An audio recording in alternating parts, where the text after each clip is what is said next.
और चलिए हम आज सबसे पहले बात करने जा रहे हैं कॉटन की, क्योंकि कॉटन की कीमतों में रिकॉर्ड तेजी हमने देखी। सरकार ने इंपोर्ट ड्यूटी भी खत्म कर दी, उसके बाद भी दाम बहुत तेजी से ऊपर गए। आज हालांकि मामूली करेक्शन है, लेकिन फिर भी आप दाम देखें कि 44,000 के ऊपर टिका हुआ है। सवाल यह है कि आगे कॉटन में होगा क्या और इसका इंडस्ट्री के ऊपर क्या इम्पैक्ट होने वाला है। इस पर बातचीत करने के लिए हमारे साथ SN मोदानी साहब हैं, जो कि चेयरमैन हैं राजस्थान टेक्सटाइल मिल एसोसिएशन के। मोदानी जी, बहुत बहुत स्वागत है आपका। और साथ ही हमारे साथ पुखराज चोपड़ा हैं ग्वार पर बात करने के लिए, अमित खरे बात करेंगे एग्री मार्केट पर, हमारे साथ जिगर धर्मसी हैं ओवरऑल मार्केट पर बात करने के लिए, और कुंवरजी ग्रुप के रवि दियोरा भी हमारे साथ जुड़े हैं। तो मेरा पहला सवाल मोदानी जी आपसे यही होगा कि सरकार ने ड्यूटी भी हटा दी, अब ये कहा जा रहा है कि दाम इतने तेजी से ऊपर गए हैं तो इस भाव पर मिलों की डिमांड भी कम हो जाएगी, उसके बावजूद सर दाम रुक नहीं रहे। ये आप सही कह रहे हैं। एक्चुअली ये इंटरनेशनल प्राइसिंग जो कॉटन इतना अप हुआ है, ये इंटरनेशनल कमोडिटी है और उस मार्केट की पैरिटी के हिसाब से इंडियन कॉटन है। वो क्या रहा है, इंडियन कॉटन में सप्लाई थोड़ी शॉर्ट होने से पहले एस्टिमेट था 380 लाख गांठ का, जो घट करके 335 लाख गांठ का बोल रहे हैं। अभी तक जो आवक होनी चाहिए उसके आवक है। तो एक मार्केट में जो था कि भाई कॉटन अवेलेबल नहीं रहेगी नेक्स्ट 3 मंथ्स के बाद में, वो एक बहुत बड़ा पैनिक सिचुएशन हो गया। और उसके हिसाब से जो सेंसेक्स जो कॉटन इंडेक्स है वो रिएक्ट कर रहा है, और जो cotton prices all time high पहुंचे हैं, इससे पूरी मिलों पे भी इम्पैक्ट आ रहा है। यार्न महंगा, कॉटन होने से यार्न महंगा होगा, फिर गारमेंट में भी इसकी इम्पैक्ट आ रहा है। हालांकि कुछ कॉस्ट पास ऑन हो रही है, होगी, बट एक बहुत ही हाई लेवल पे पहुंच गई है कॉटन ये पिछले लास्ट 60 डेज में। लेकिन अब आप जरा बताएं कि यहां से आगे क्या होगा, क्योंकि अब तो कोई रास्ता दिख नहीं रहा है, फंडामेंटल को लेकर के भी कोई नई खबर आने वाली है नहीं। तो आप जरा बताएं कि क्या कॉटन के दाम अभी और बढ़ेंगे, या आपको लगता है कि अब यहां से आगे की तेजी संभव नहीं है? या सरकार ने जो स्टेप लिया इंपोर्ट ड्यूटी को जो जीरो किया 10% जो बेसिक ड्यूटी को, उससे ये प्राइस में रेस्ट्रिक्शन आएगा, कुछ प्राइसेस सॉफ्ट होंगी। बट ये इस सीजन के अंदर सॉफ्ट हो पाना, कोई 5-7-10% ज्यादा करेक्शन नहीं मानता हूं। मेरी पर्सनल असेसमेंट है कि जो भी जो कॉटन है, बट जो नेक्स्ट सीजन की कॉटन है वो भी थोड़ा ज्यादा ही प्राइस पे रहेगी, बिकॉज MSP तो कुछ बहुत कम है। तो मेरा ये मानना है कि अभी जो प्राइस बढ़ने वाली थी कि भाई ये कॉटन और बढ़ेगा, वो नहीं बढ़ रहा है। अब इससे कुछ ना कुछ डाउनवर्ड होगा, चाहे 5-7% का करेक्शन आना चाहिए, ऐसा हमारा मानना है। अच्छा, आप कह रहे हैं कि 5 से 7% का करेक्शन कॉटन में आना चाहिए। लेकिन अब जरा चूंकि आप टेक्सटाइल मिल को रिप्रेजेंट कर रहे हैं, मिलों की कंडीशन क्या है इस वक्त? मिलों के पास क्या है कि किसी मिलों के पास में 30 डेज, 60 डेज, 90 डेज की कॉटन कवर रखते हैं, तो जून तक तो इतना इम्पैक्ट नहीं रहेगा। उसके बाद जून से इम्पैक्ट आना शुरू हो जाएगा। तो दो चीज होगी, या तो कॉटन जो अवेलेबिलिटी होगी, और बाहर से जो इम्पोर्ट का जो कॉटन है वो भी जून जुलाई शिपमेंट्स आते हैं, तो कुछ रिलीफ वहां मिलेगा। और मेरा मानना है कि ये बहुत पीक आउट हो चुकी है। अगर इन रेटों पे न तो कोई बहुत अच्छी बाइंग इंटरनेशनल लेवल पे है, क्योंकि यूक्रेन और रशिया का जो वॉर है, तो यूरोप में भी इसकी डिमांड कम हो रही है। और हायर प्राइसेस पे MRP पे भी बहुत ज्यादा बढ़ना, बिकॉज इतनी कॉटन बढ़ गई, तो कुछ मिले अपने प्रॉफिट्स में कम होंगी या सस्टेन करेंगी लॉसेस, या फिर आगे कॉटन की क्रॉप, क्योंकि इस बार कॉटन की जो बुवाई होगी, हमारा मानना है कि 15-20% ज्यादा होगी, बिकॉज किसान लोग इस भाव को देखते हैं कि हमको जब डबल पैसा इस क्रॉप में मिल रहा है, तो हो सकता है अपने कुछ एकर्स बढ़ाएं, तो नेक्स्ट कॉटन पे इसका कुछ ना कुछ इम्पैक्ट, तो वो सोइंग के इफेक्ट भी आएंगे। तो थोड़ा सा मार्केट सॉफ्ट होना चाहिए मेरे हिसाब से। अच्छा, तो आप कह रहे हैं कि अगले सीजन में कॉटन की खेती भी बढ़ेगी, क्योंकि दाम बहुत बढ़े हैं, तो उसका फायदा किसानों को भी मिल सकता है। लेकिन अब जरा ये बताएं सर कि जो मिले हैं, चूंकि उनके लिए भी इस भाव पर खरीदना थोड़ा महंगा पड़ रहा है, तो इसका कंज्यूमर इम्पैक्ट क्या है? क्या कपड़े अभी और महंगे होने वाले हैं कॉटन के, या हो चुके हैं? जी, महंगे होने वाले हैं, होंगे, बिकॉज जो इम्पैक्ट आया था वो इम्पैक्ट तो पास ऑन हुआ, बस इम्पैक्ट में जो गैप होता है वो 45 डेज टू 60 डेज का जो साइकिल होता है यार्न से फैब्रिक और प्रोसेस से, और गारमेंट में आते 90 डेज हो जाते हैं, बिकॉज सबके पास इन्वेंट्री पाइपलाइन में होता है। तो ये हमारा मानना है कि प्राइसेस अभी कुछ बढ़ी है, नो डाउट, और आगे और बढ़ेंगी। अच्छा, ठीक है, तो आप कह रहे हैं कॉटन के कपड़े अभी महंगे होंगे, दाम बढ़े हैं, आगे आप कह रहे हैं कि और बढ़ेंगे। अच्छा, अब एक बात मैं आपसे पूछना चाहता हूं कि अभी कीमतों को कम करने के लिए और कुछ उपाय आपको सरकार के पास दिख रहा है क्या? आपको लगता है कि कोई और कदम सरकार की तरफ से? नहीं, सरकार ने तो अपना जो कदम था वो इम्पोर्ट ड्यूटी कम कर दिया। अब तो क्रॉप बढ़े और कैसे प्राइसिंग इंटरनेशनल लेवल पे ही डिस्ट्रप्शन थोड़ा सा, जो कि लॉजिस्टिक कॉस्ट भी काफी बढ़ गई है, बिकॉज जो फ्रेट भी बढ़ गए, तो कोई भी अगर इम्पोर्ट होता भी है तो फ्रेट भी कंपोनेंट बहुत इंपॉर्टेंट हो गया है। तो ये मानना है कि ये सरकार ने अपना काम कर दिया। अब तो मार्केट जो ड्रिवन फोर्सेस हैं वो डिसाइड करेंगे कि मार्केट किस तरफ जाएगा, और ये तो रिलेटिव टर्म है। अब इतनी कॉटन में तेजी कभी नहीं देखी जितना प्राइस एकदम ऑलमोस्ट 70-80% बढ़ गया लास्ट सीजन के लोएस्ट प्राइस से। अच्छा, कॉटन कॉर्पोरेशन ऑफ इंडिया की अभी आप क्या भूमिका देख रहे हैं इस मार्केट में? इस मार्केट में क्या कि कॉटन कॉर्पोरेशन ऑफ इंडिया जब मार्केट सपोर्ट प्राइस पे वो खरीदते हैं, पर मार्केट सपोर्ट प्राइस 48,000 का था, तो कॉटन कभी भी इस सीजन में 48,000 से ऊपर ही रही। तो जब मार्केट सपोर्ट प्राइस से अगर नीचे होती है या उस लेवल पे, तब सीसीआई उसके अंदर आके इंटरवीन करती है। हायर प्राइसेस पे सीसीआई लेकर के वो बिजनेस में नहीं आ पाती, बिकॉज वो जब तो मार्केट ड्रिवन हो गया सब। ये जो भी लोग हैं मार्केट में बेच रहे हैं और लोग ले रहे हैं, जिनर ले रहे हैं और जिनर से हम लोग ले रहे हैं। ठीक है। लास्ट क्वेश्चन सर आपसे, कि इंडस्ट्री के बहुत सारे लोग ये कह रहे हैं कि तेजी फंडामेंटल तो तेजी के हैं, लेकिन जितनी तेजी आई है उसमें सट्टेबाजी का भी एक बड़ा हाथ है। फंडामेंटल के मुताबिक जो तेजी आनी चाहिए थी उससे मार्केट ने ज्यादा तेजी दिखाई है, जिसमें कहीं ना कहीं स्पेकुलेशन भी एक पार्ट है। इससे आप एग्री करते हैं क्या? बिल्कुल ठीक है। जब पैसा कहीं ना कहीं, कॉटन ऐसा तो है नहीं कि 335 लाख का बेल्स का एस्टिमेट है तो कितनी कम हो जाएगी, तो कहीं ना कहीं कॉटन है। क्योंकि जब डबल 70-80% प्राइस एक्स्ट्रा मिल गया तो आदमी की कैपेसिटी भी बढ़ जाती है कि ठीक है, कॉटन नहीं होगा तो कॉटन लेंगे। ये बात सही है आपकी, बिल्कुल आपका सोचना सही है। ठीक बात। नहीं, मेरा सोचना नहीं है, ये तो आपके बिरादरी के लोग कहते हैं, इंडस्ट्री वाले बहुत सारे आते हैं जिनसे मैं बात करता हूँ कॉटन पे, वो कहते हैं कि इसमें स्पेकुलेशन भी एक पार्ट है, इसलिए ये सवाल मैंने आपसे पूछ लिया। बहुत शुक्रिया मोदानी जी आपका हमारे साथ जुड़ने के लिए और डिटेल में कॉटन के ऊपर बात करने के लिए। चलिए आगे बढ़ते हैं और अब बात करते हैं ग्वार की, क्योंकि ग्वार की कीमतों में आप देखिए कि बहुत तेज गिरावट आई है ग्वार सीड में, ग्वारगम में, और 441 रुपये गिरकर ग्वारगम का वायदा, मई का वायदा बंद हुआ है 12,340 पे, और ग्वार सीड में भी बहुत तेज गिरावट आई है। और ग्वार सीड का मार्केट अगर हम देखें तो आज के कारोबार में ग्वार सीड मई वायदा में करीब करीब 170 रुपये की गिरावट आई है। हमारे साथ अमित खरे जुड़ रहे हैं गंगानगर कमोडिटी लिमिटेड के, और साथ ही हमारे साथ पुखराज चोपड़ा हैं, जाने माने एक्सपर्ट हैं ग्वार के। पुखराज जी, पहला सवाल आपसे मेरा ग्वार के फंडामेंटल को लेकर होगा सर, क्यों इतनी गिरावट आ गई? ये आज गिरावट का कारण, हाँ, ये 3:30 बजे के बाद में जैसे ही खबरें आने लगी कि रशिया परमाणु हमला कर सकता है या नाटो के साथ इनका युद्ध हो सकता है, अच्छा, ये खबरें बहुत जोर से फैली, तो उसी समय अचानक से शेयर मार्केट भी गिरा। तो इसके चलते एक भगदड़ सी मची और सारा ही बाजार, सिर्फ ग्वार ही नहीं, सारा ही बाजार एक साथ बहुत जोर से गिरा, धड़ाम से गिरा मृत्युंजय जी।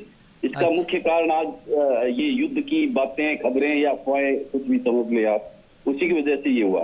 तो मतलब ये फिर इसका मतलब ये हुआ कि अगर ये खंडन आ जाता है इस खबर का, तो मतलब ये गिरावट टिकेगी नहीं, फिर से मार्केट रिकवर हो जाएगा? जी बिल्कुल बिल्कुल हो जाएगा। यदि ऐसा नहीं होता है जैसा कि आज खबरें चल रही है, वैसा अगर नहीं होता है, कोई बड़ा युद्ध नहीं होता है या नाटो के साथ या परमाणु कोई खतरा नहीं होता है, तो फिर इसके दाम वापस बढ़ जाएंगे सर। अच्छा, ठीक है, आप बने रहे सर। अमित खरे भी हमारे साथ हैं। अमित जी, टेक्निकल चार्ट पर अभी ग्वार का मार्केट आपको कैसा दिख रहा है? जी मृत्युंजय भाई, थैंक यू। टेक्निकली चार्ट में अगर देखूं तो थोड़ा सा करेक्शन, इसको मैं बोलूंगा, ये जो अभी करेक्शन आया है इसको मुनाफा वसूली के रूप में हम ले सकते हैं, क्योंकि मार्केट में अप और डाउन दोनों चलते रहते हैं। तो ये जो अभी करेक्शन आया है, तो मेरे को लगता है ये ट्रेडर्स के लिए, बायर्स के लिए एक बहुत बड़ी अपॉर्चुनिटी है, क्योंकि प्राइस हम देखते हैं कि ग्वारसीड ग्वारगम के 12,000 और 6300-6200 ये रेंज से हर बार इसमें उछाल देखने को मिलता है। तो फ्रेश लेवल की अगर मैं बात करूं तो ग्वारसीड में 6250 के आसपास फ्रेश खरीदारी करनी चाहिए, और मेरे को लगता है एक आध हफ्ते में या 10 दिन में प्राइस फिर से 6,600 की तरफ जाएंगे, और ट्रेडर्स को उसमें 6,090 के नीचे का एक स्टॉप लॉस लेके चलना चाहिए। अच्छा, लेकिन एक बात बताइए कि मैं जानना चाहता हूँ आपसे कि जब ग्वार में तेजी रहती है तो आप लोगों का टारगेट बड़ा हो जाता है। मुझे याद है कि जब 6600 के आसपास मेरी आपसे बात हो रही थी, 65-6600, तब आप 7000 से ऊपर का टारगेट दे रहे थे। अब मार्केट करेक्ट हो गया तो टारगेट भी आप आप लोग बदल रहे हैं। तो मतलब अगर फंडामेंटल आगे के मजबूत हैं तो 6300 से बढ़ के 7000 भी तो जा सकता है। बिल्कुल भाई, बिल्कुल एकदम मैं आपकी बात से सहमत हूँ, लेकिन टेक्निकल्स में हम लोग क्या करते हैं, स्टेप बाय स्टेप आगे चलते हैं। अच्छा, अपन एकदम से सीधा लंबा टारगेट नहीं दे सकते, क्योंकि प्राइस पहले 6600 आएगा, फिर उसके बाद 7000 आएगा। तो अपन स्लोली चलते हैं, क्योंकि अगर टॉप स्पीड में चलते हैं तो वो एक मार्केट के लिए और हर चीज के लिए नुकसानदायक ही होता है। मतलब आप लोग बड़ा झटका नहीं देना चाहते हैं, आप कह रहे हैं कि धीरे धीरे टारगेट बढ़ाएंगे अपना। पुखराज जी, वैसे तो आप टेक्निकल चार्ट के मतलब बहुत क्रिटिक रहे हैं, मतलब आप कहते हैं कि टेक्निकल चार्ट में कैसे तय होता है, लेकिन आप चूंकि फंडामेंटल देखते हैं, सर फंडामेंटल ग्वार के अभी क्या है, कुछ बदलाव हुआ है क्या उसमें? नहीं, फंडामेंटल मृत्युंजय जी बिल्कुल मजबूत है, किसी तरह का कोई बदलाव नहीं हुआ है। जो वैश्विक जलवायु है उससे सारी कॉमोडिटी तेजी की तरफ है। आज जो बाजार गिरा है उसमें फंडामेंटल का कोई लेना देना नहीं है। फंडामेंटल आज एक ही चीज का बना है, वो था युद्ध, परमाणु युद्ध का खतरा, और कई देशों का जैसे फिनलैंड का, स्वीडन का जिस तरह से नाम आ रहा था खबरों में, तो उसकी वजह से घबराहट हुई। तो घबराहट में क्या हुआ कि जो शेयर बाजार जो अचानक से एक साथ गिरा ना, तो उसने लोगों को कंफ्यूज कर दिया और ये कंफर्म करने पे मजबूर कर दिया कि कहीं ना कहीं बड़ी घटना हो गई है। तो व्हाट्सएप पे सभी जगह ये मैसेज चल रहे, कुछ तो हुआ है, क्या हुआ है, कुछ तो हुआ है, क्या हुआ है, पर खुल के कोई बात सामने नहीं आ रही थी।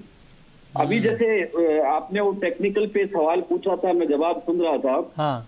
सर ये आज जो बाजार घटा है उसको यदि करेक्शन कहते हैं तो फिर स्टॉप लॉस किसे कहते हैं, ये बात भी समझनी पड़ेगी मृत्युंजय जी। अपने जो दर्शक हैं आपके या जो सुनने वाले लोग हैं उनको ये समझना पड़ेगा कि यदि ये करेक्शन है तो स्टॉप लॉस क्या है। तो ये आज के बाजार को करेक्शन नहीं कह सकते हैं, ये लगभग 225-30 रुपए आज बाजार घटा है ऊपर से। ये करेक्शन नहीं, रिएक्शन है। हाँ, कहाँ तो करेक्शन कहाँ कह सकते हैं। अब ये होता है कि किसी बात को सही ठहराने के लिए हम उसको करेक्शन बोलते हैं, ये तो उचित नहीं है कहीं भी। पर आज की जो घबराहट है, यदि कल युद्ध जैसा कोई माहौल नहीं रहता या जैसी खबरें आ रही है वो नहीं रहती है, तो ये बाजार तो वापस खड़ा हो जाएगा, वापस उठ जाएगा। फिर तो आपको 6250 में भी लेने का मौका नहीं मिलेगा जो आप लेने का टारगेट दे रहे हैं। हाँ, बताइए अमित जी, इस पर आपका जवाब, ये करेक्शन है या रिएक्शन है?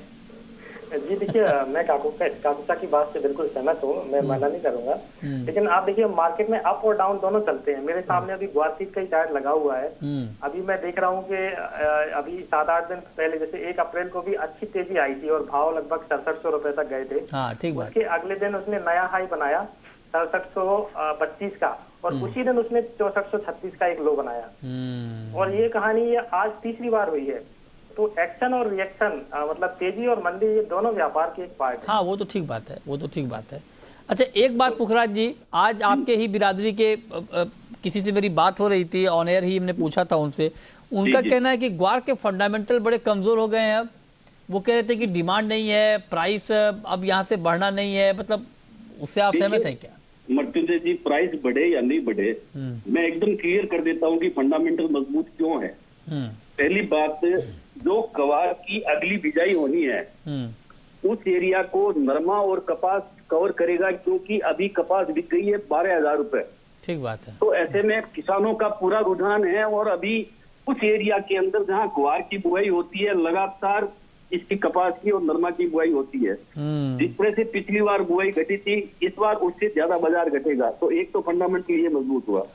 दूसरा फंडामेंटल ये मजबूत है मृत्युंजय जी, स्टॉक में लगातार कमी आ रही है। क्योंकि पिछली फसल 35-40 लाख बोरी की थी और खपत 1 करोड़ बोरी की है, तो 60 लाख बोरी इस बार स्टॉक में से कम भी होगा। ये दूसरा फंडामेंटल मजबूत है। ठीक है। तीसरा फंडामेंटल ये है कि सभी चीजों के भाव बढ़े हुए हैं जो इस कॉमोडिटी को सपोर्ट दे रहे हैं। ओके। चौथा फंडामेंटल ये है कि एग्री कॉमोडिटी में इससे बढ़िया कोई चीज नहीं है जो कोई व्यक्ति स्टॉक रख सके, क्योंकि 10 साल तक खराब नहीं होती है। तो मैं फंडामेंटल के अच्छे फंडामेंटल के 4 कारण बता रहा हूँ। इसकी कमजोर फंडामेंटल का कोई यदि कारण बताएगा तो सिर्फ एक ही बता पाएगा कि अमेरिका की डिमांड कमजोर है। इसके अलावा कोई भी कमजोर फंडामेंटल इसका नहीं है मर्सिडीज जी। ठीक है, ये आपने बहुत डिटेल में ग्वार का फंडामेंटल बताया है। बहुत शुक्रिया पुखराज जी आपका, और अमित जी आपका भी शुक्रिया हमारे साथ जुड़ने के लिए, ग्वार पर बात करने के लिए। चलिए आगे बढ़ते हैं, अब बात करते हैं आज के लिए क्रूड पे, क्योंकि कच्चे तेल में गिरावट ज्यादा है। हमारे साथ जिगर धर्मशी हैं और रवि दियोरा हैं, आप दोनों का बहुत स्वागत है। रवि जी बताइए, क्रूड में जो गिरावट है, क्या आज शाम के कारोबार में ये गिरावट और गहरा सकती है, बढ़ सकती है, बेचना चाहिए कच्चा तेल? जरूर से जो आज अभी गिरावट देखने को मिली है, जैसे आप गुआर के फंडामेंटल्स जब बात कर रहे थे तब बात हुई थी कि जैसे ही रशिया की ओर से न्यूज आए तब उसमें सारे एसेट क्लासेस में एक बिकवाली का दौर रहा है। तो आई थिंक ये सबसे बड़ा रीजन है जिस हिसाब से थोड़ा बहुत हैंगओवर है।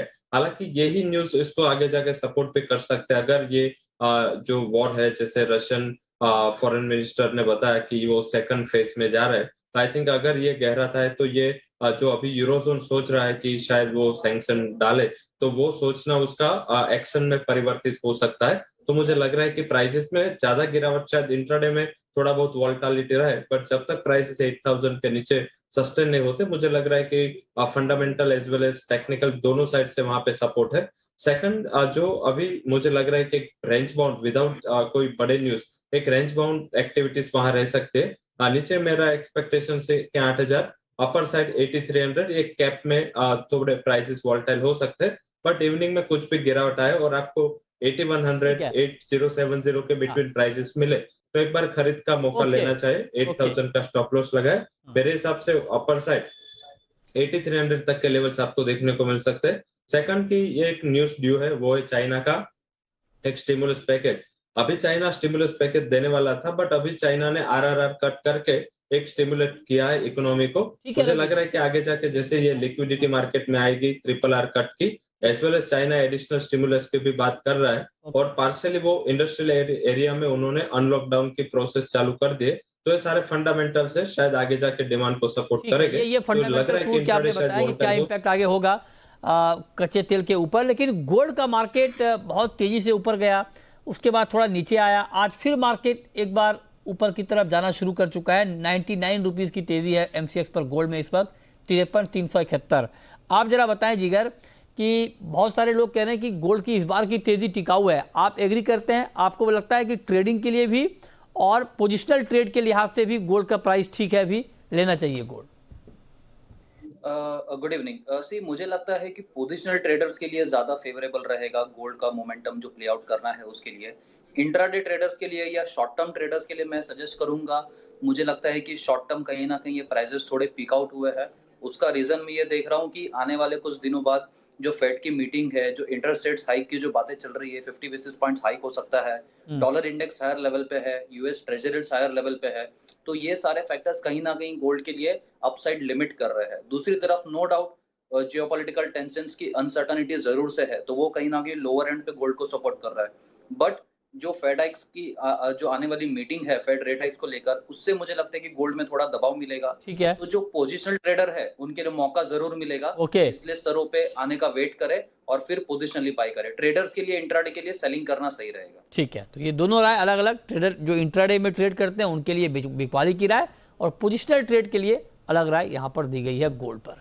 चलिए अब शुरू करते हैं सवाल और जवाब। पहला सवाल है जतिन का, पंजाब से जुड़ रहे हैं, पूछिए जतिन जी। सर मैंने जीरा 23,000 रुपए में खरीदा हुआ, आगे क्या करना है? जीरा आपने 23,000 पे खरीदा है? 23,000। अच्छा, आपने टॉप के आसपास खरीदा है। बताइए रवि जी, क्या करना चाहिए इनको? हाँ जरूर से, जैसे मृत्युंजय जी आपने बताया कि उन्होंने थोड़ा टॉप प्राइस पे बाय किया है। मुझे लग रहा है कि अगर आपके पास थोड़ा टाइम है, थोड़ा कंसोलिडेशन का फेस उसमें अप्रैल एंड तक देखने को मिल सकता है, क्योंकि जोधपुर एंड ऊंचा मंडे में अराइवल चालू हो चुके हैं, तो इस हिसाब से इमीडिएट प्रेशर है। बट मुझे नहीं लग रहा है कि जीरा में 21,000 के नीचे सस्टेन होना पॉसिबल है। तो आप क्या करें, अभी पोजीशन पे रुके। शायद शॉर्ट टर्म में मुझे लग रहा है कि थोड़ी वोल्टालिटी बिटवीन 21,000 to 23,000 तक देखने को मिले। बट अगर मई एंड तक की बात करें तो मुझे लग रहा है 23,500 तक के लेवल दिखने चाहिए। तो आप 21,000 का स्टॉप लॉस लगा के पोजीशन में होल्ड करें। आपको मई एंड में 23,500 तक के लेवल जीरा दिखा सकता है। ठीक, ओके। नेक्स्ट कॉलर बाबूलाल हैं हमारे साथ, पूछिए बाबूलाल जी। सर जी नमस्कार। नमस्कार, पूछिए। सर आपका चैनल देखते देखते बहुत इंतजार करने के बाद में टेलीफोन लाइन मिलती है, और आज मैंने गुआर के बारे में पूछना चाह रहा था। गुआर के बारे में आपने बात कर ली थी पुखराज जी से, रवि जी से, लेकिन ये गुआर वाली कहानी 4 दिन की चांदनी फिर अंधेरी रात, वही कहानी बनेगी क्या आगे? नहीं, बड़ा अच्छा सवाल आपने पूछा है। ये गुआर में यही हो ही रहा है, मतलब 4 दिन तेजी और फिर मंदी। तो रवि जी बताइए, ये वही तो कहानी रिपीट नहीं हो रही है? 2 दिन की चांदनी फिर अंधेरी रात। जरूर से फंडामेंटल काफी डिस्कस आपने कर लिए पुखराज जी से और खरे जी से, आपने टेक्निकल भी डिस्कस कर लिए, तो सीधा मैं आउटलुक के ऊपर आता हूँ। गुआर में प्रॉब्लम क्या है? प्रॉब्लम है सपोर्टिव वॉल्यूम का। अगर गुआर का आप 10 दिन के ट्रेड के डेटा निकाले, ओपनिंग के टाइम में एंड क्लोजिंग के टाइम में आधा घंटा ही वॉल्यूम होता है, उसके बाद वॉल्यूम होता ही नहीं। तो इस हिसाब से जैसे आज नीजर रिएक्शन देखने को मिला था और सडनली बड़ी गिरावट हायर लेवल से देखने को मिली, इसका रीजन एक लैक ऑफ वॉल्यूम भी था। गुआर में थोड़ा वॉल्यूम कंपेरेटिव कम है, बट मुझे लग रहा है कि प्राइस आउटलुक में कोई भी चेंज नहीं हुआ है। अपर साइड के मुझे लग रहा है कि आपको गुआर गम पे ज्यादा फोकस करना चाहिए। शायद आज काली रात थी, कल चांदनी चालू हो सकती है, तो 1 दिन की काली रात थी, तो अभी 4 दिन चांदनी के वाले हो सकते हैं। मुझे लग रहा है अगर प्राइसेस में कुछ भी गिरावट कल ओपनिंग ट्रेडिंग सेशन में आपको मई कॉन्ट्रैक्ट 12,200 के करीब मिले, एक बार बाइंग की अपॉर्चुनिटी देखे उसको। 12,000 का स्टॉप लॉस लगाए। अगर आप शॉर्ट टर्म ट्रेडर हो तो 13,200, अगर कल इंट्राडे के लिए ट्रेड करना है तो 12,700 तक के लेवल आपको गुआर गम में देखने को मिल सकते हैं। मुझे लग रहा है इसमें एक दूसरा एड फैक्टर करूं तो यूएस में प्रोडक्शन में देखे तो रिग काउंट्स बढ़ रहे हैं, हालांकि डिमांड अभी कमजोर है, वहां पे एक्सपोर्ट डिमांड हमारी थोड़ी कम है, बट आगे जाके रिवाइवल हो सकता है। रशिया एंड यूरोप, ये 2 बड़े बायर है गुआर गम के। इसके बिटवीन जो आज चर्चा चली थी, वॉर रिलेटेड सिचुएशन इमर्ज हुई तो और फेज 2 में जाना, ऐसा कुछ न्यूज था। तो इस हिसाब से शायद आज मुनाफा वसूली का प्रेशर था, बट कल से मुझे लग रहा है कि एक रिकवरी का दौर, रिकवरी कल से आप कह रहे हैं कि शुरू हो जाएगी गुआर में। ये चलिए, ये आपका आउटलुक है। लेकिन जिगर जी, नेचुरल गैस में आज करेक्शन है, लेकिन रिकॉर्ड ऊंचाई छूने के बाद मार्केट करेक्ट हुआ है। क्या किया जाए अभी नेचुरल गैस में? नेचुरल गैस में मुझे लगता है कि जो 600 का स्तर छू के ऑलरेडी प्राइसेस आया था, वो काफी ओवरबॉट जोन में था, और अब मुझे लग रहा है कि ये प्रॉफिट बुकिंग का मोमेंटम और एक्सटेंड हो सकता है। जो प्राइसेस ट्रेड हो रहे थे हायर लेवल्स पे, वो कंफर्टेबल जोन में नहीं थे। तो आज हमने पिक वाली देखी है। मुझे लगता है कि 550 और 545 का लेवल और एक्सटेंड हो सकता है, तो निचले स्तर और दिख सकते हैं। तो करंट लेवल्स पे किसी भी ट्रेडर को कुछ ट्रेड लेना है तो बिल्कुल ही इंट्राडे के लिए सेलिंग में रहना चाहिए। 550 545 का लेवल आ सकता है। ठीक है, 575 का स्टॉक मेंटेन करना जरूरी रहेगा। ओके, बहुत शुक्रिया जिगर आपका, और रवि दियोरा आपका हमारे साथ जुड़ने के लिए, बताने के लिए आज कमोडिटी में कहां पर कमाई के मौके बनेंगे।